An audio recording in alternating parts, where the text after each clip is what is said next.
Wow. That was a pretty nice steam show. Well, there is the 2007 2-ton Carrier base model heat pump defrosting.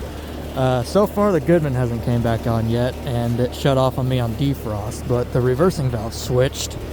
So I don't really know about this one. That was like 20 minutes ago. So yeah, really nice defrost cycle and steam show of the 07 Carrier.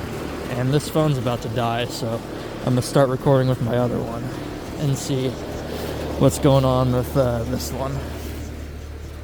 Bryant still is frozen, but no defrost yet. I don't know if it will. It takes this thing a while for it to actually go in. That suction accumulator is iced up though. But there's a Carrier base model heat pump defrosting. Thank you guys for watching. I hope you enjoyed the video. Out.